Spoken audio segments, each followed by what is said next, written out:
श्रीमद् भगवत पुराण की जय। श्री राधा कृष्णाभ्यम नमः। सूत जी कहते हैं, सौनक जी, पांडवों के महाप्रलय के पश्चात भगवान के परम भक्त राजा परीक्षित ने श्रेष्ठ ब्राह्मणों की शिक्षा के अनुसार पृथ्वी का शासन करने लगे। उनके जन्म के समय ज्योतिषियों ने उनके संबंध में जो कुछ भी कहा था, वास्तव में वे सभी महान गुण में विद्यमान थे।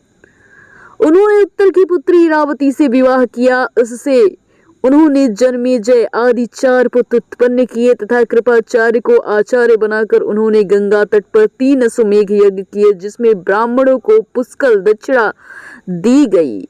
उन यज्ञों में देवताओं ने प्रत्यक्ष रूप में प्रकट होकर अपना भाग ग्रहण किया था। एक बार दिग्विजय करते समय उन्होंने देखा कि शूद्र के रूप में कलयुग का राजा वेश धारण करके एक गाय और बैल के जोड़े को ठोकरों में मार रहा है। तब उन्होंने उसे बलपूर्वक पकड़कर दंड दिया। सौनक जी ने पूछा, महाभाग्यवान सूत जी, दिग्विजय के समय महाराज परीक्षित ने कलयुग राजा वेश धारण कर के एक गाय और बैल के जोड़े को ठोकर मार ही रहा था। तब उन्होंने उसे बलपूर्वक पकड़ लिया और दंड दिया। सौनक जी ने पूछा, महाभाग्यवान सूत जी, दिग्विजय के समय महाराज परीक्षित ने कलयुग को दंड देकर क्यों छोड़ दिया, क्यों मार नहीं डाला? क्योंकि राजा का वेश धारण करने पर भी वो अधम शूद्र ही था जिसने गाय को लात मारा था।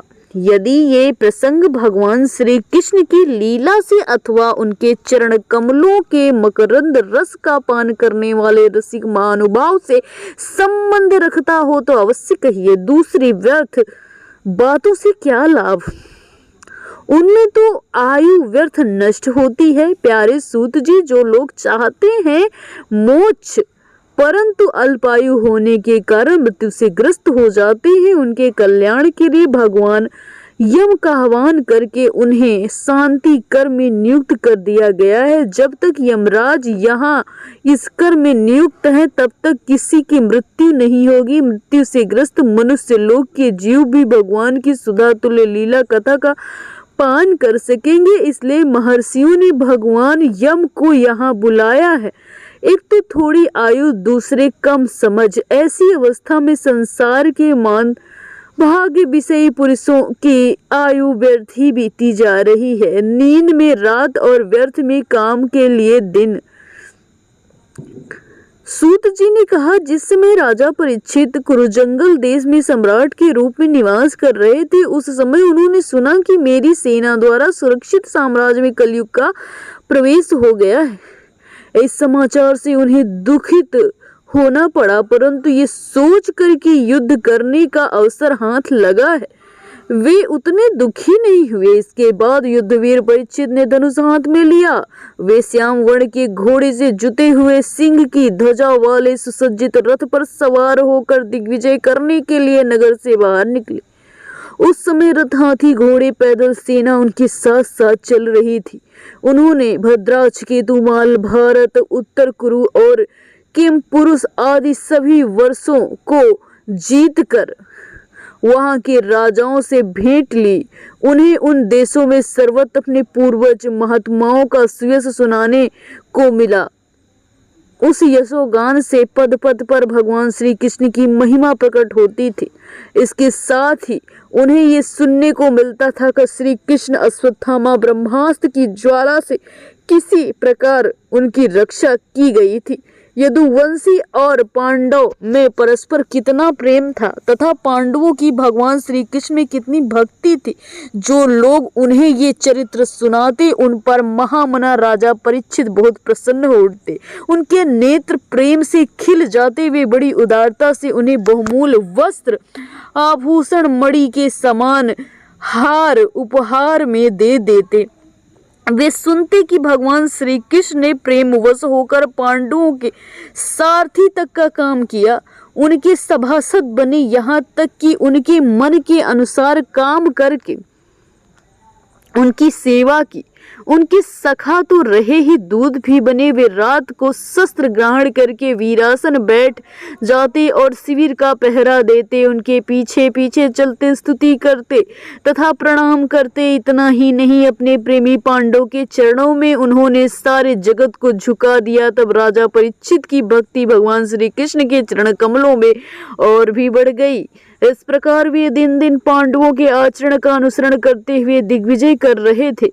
उन्हीं दिनों उनके शिविर में थोड़ी दूर पर आश्चर्यजनक घटना हुई, वो मैं आपको सुनाता हूँ। धर्म बैल का रूप धारण कर एक पैर से घूम रहा था। एक स्थान उसे गाय के रूप में पृथ्वी मिली। पुत्र की मृत्यु से दुखनी माता के समान उसके नेत्रों से आंसुओं के झरने झर झर झर रहे थे। उसका शरीर श्रीहीन हो गया था। धर्म ने पृथ्वी से पूछा। धर्म ने कहा, कल्याणी कुशल तो हो ना? तुम्हारा मुख कुछ कुछ मलिन हो रहा है, तुम श्रीहीन हो रही हो। मालूम होता है कि तुम्हारे हृदय में कुछ न कुछ अवश्य चल रहा है।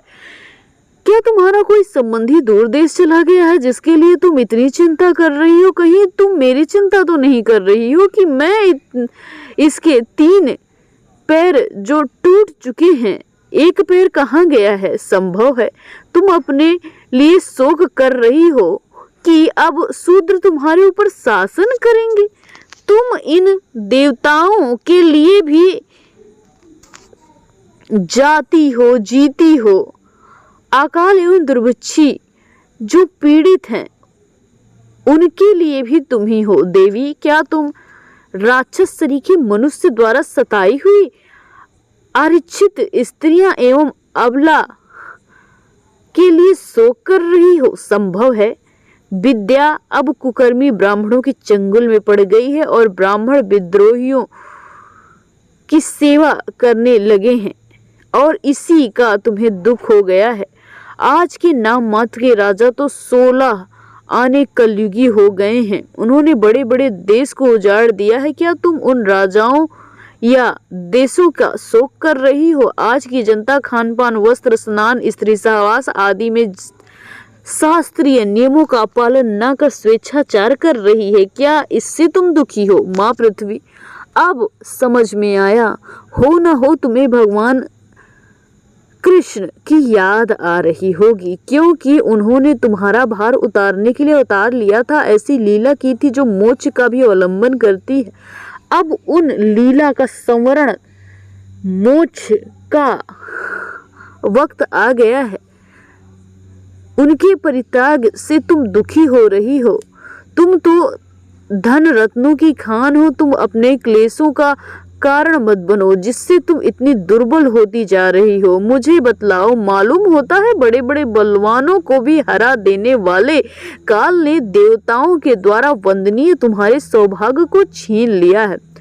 पृथ्वी ने कहा, धर्म, तुम मुझसे जो कुछ पूछ रहे हो वो सब स्वयं जानते हो। जिस भगवान के सहारे तुम सारे संसार को सुख पहुंचाने वाले अपने चारों चरणों युक्त थे, जिसमें सत्य, पवित्रता, दया, क्षमा, त्याग, संतोष, सरलता, सम, दम, तप, समता, तितिक्षा, उपरति, शास्त्र विचार, ज्ञान, वैराग्य, ऐश्वर्य, वीरता, तेज, बल, स्मृति, स्वतंत्रता, कौशल, कांति, धैर्य, कोमलता, निर्भीकता, विनय, शील, साहस, उत्साह, बल, सौभाग्य, गंभीरता, स्थिरता, अस्तिकता, कीर्ति, गौरव, निरंकारता, ये 29 अप्राकृतिक गुण तथा महत्वाकांक्षी पुरुषों के द्वारा वांछनीय शरणागत वत्सलता आदि और भी बहुत से महान गुण उनकी सेवा करने के लिए नित्य निरंतर निवास करते हैं।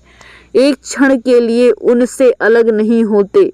उन्हीं समस्त गुणों के आश्रय सौंदर्य धाम भगवान श्री कृष्ण ने इस समय इस लोक से अपनी लीला संवरण कर ली है और ये संसार पापमय कलयुग की कुदृष्टि का शिकार हो गया है।